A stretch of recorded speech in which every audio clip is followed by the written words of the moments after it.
Hi, welcome back to Belajar Farmasi with Saleha, where we explore pharmacy concepts step by step, one essential topic at a time, because even a small dose of knowledge can make a big impact.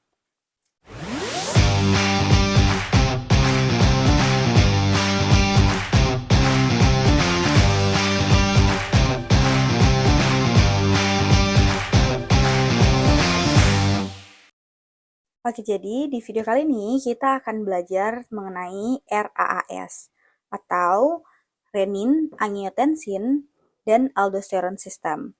Untuk teman-teman yang sudah belajar tentang farmakologi maupun farmakoterapi, itu pasti sudah sangat familiar dengan sistem ini dan juga mekanisme-mekanisme obatnya. Nah, RAS ini sendiri itu merupakan mekanisme fisiologis yang ada di dalam tubuh kita. Fungsinya untuk menjaga tekanan darah, volume cairan atau volume darah, dan juga keseimbangan elektrolit, terutama natrium dan juga kalium. Rumus fisiologis dasar yang berkaitan erat dengan RAS adalah rumus tekanan darah, yaitu AP sama dengan CO dikali dengan SVR. Nah, AP itu merupakan arterial pressure atau tekanan darah, sedangkan CO itu merupakan cardiac output atau curah jantung. Berapa besar jumlah darah yang dipompa oleh jantung setiap menitnya. Sedangkan SVR itu adalah resistensi vaskular sistemik yang merupakan hambatan aliran darah di pembuluh sistemik. Nah, rumus ini yang sangat-sangat berkaitan dengan RAS. Mengapa?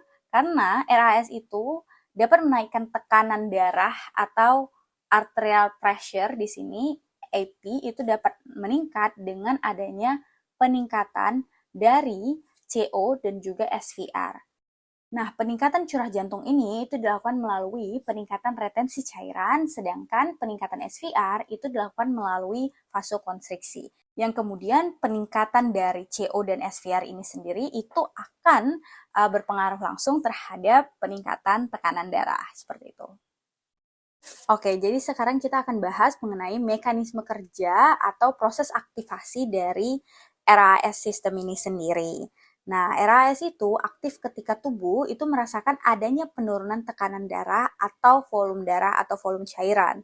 Nah, penurunan tekanan darah atau volume cairan ini itu bisa disebabkan oleh adanya penurunan perfusi ke ginjal, misalkan karena perdarahan atau dehidrasi atau hipotensi, maupun adanya penurunan kadar natrium di tubulus distal, di ginjal. Jadi itu terdeteksi yang kemudian akan merangsang aktivasi dari sistem RAS ini sendiri. Nah, ketika tubuh merasakan sinyal tersebut, maka akan ada yang namanya pelepasan renin. Nah, renin itu sendiri merupakan enzim yang diproduksi oleh sel juxtaglomerulus yang ada di ginjal. Nah, faktor selanjutnya yang juga penting itu adalah angiotensinogen yang merupakan protein yang diproduksi oleh hati. Nah, renin yang tadi dilepaskan oleh ginjal itu akan memotong bagian dari angiotensinogen sehingga akan dihasilkan yang namanya angiotensin 1.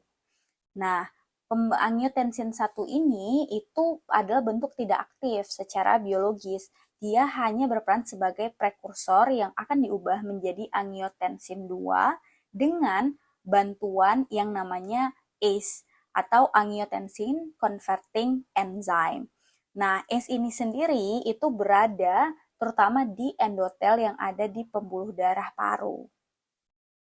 Nah, angiotensin 2 yang dihasilkan di sini itu merupakan molekul kunci atau mediator utama dari efek fisiologis sistem RAS ini sendiri. Nah, angiotensin 2 ini itu bekerja melalui reseptor angiotensin 2 type 1 reseptor atau singkatannya disebut dengan reseptor AT1. Nah, AT1 reseptor ini itu berada di pembuluh darah, sehingga angiotensin 2 ini dapat langsung bekerja di pembuluh darah dan menghasilkan yang namanya vasokonstriksi atau penyempitan pembuluh darah yang kemudian akan mengakibatkan peningkatan tekanan darah.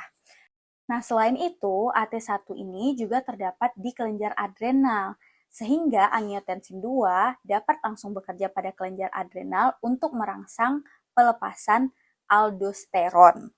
Nah, aldosteron ini merupakan hormon steroid yang akan bekerja di ginjal.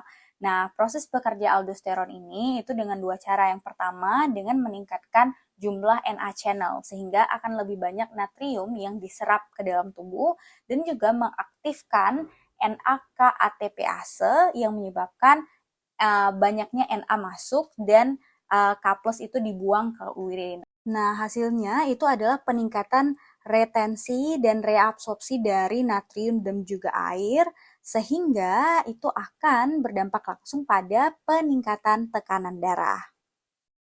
Nah, faktor penting dalam RAS yang harus kita ingat adalah renin, kemudian angiotensin 2, karena angiotensin 1 itu merupakan bentuk tidak aktif dari angiotensin 2, sedangkan angiotensin 2 itu bentuk aktifnya, dan juga aldosteron di sini. Dan kita harus ingat juga efek penting yang dihasilkan, yaitu vasokonstriksi dan juga reabsorpsi NaCl dan air, yang kemudian menyebabkan peningkatan tekanan darah akibat tadi sebelumnya itu pengaktifan RAS ini sendiri itu terjadi karena adanya penurunan tekanan darah seperti itu. Jadi akan membalancekan kembali atau membuat tekanan darah di dalam tubuh kita itu menjadi normal seperti itu. Dan itu aja pembelajaran kita terkait sistem RAS kali ini. And thank you for watching this video. Jangan lupa follow The Small Doses on Instagram untuk dapetin update-update materi terbaru yang handy. And I'll see you in the next one. Bye-bye.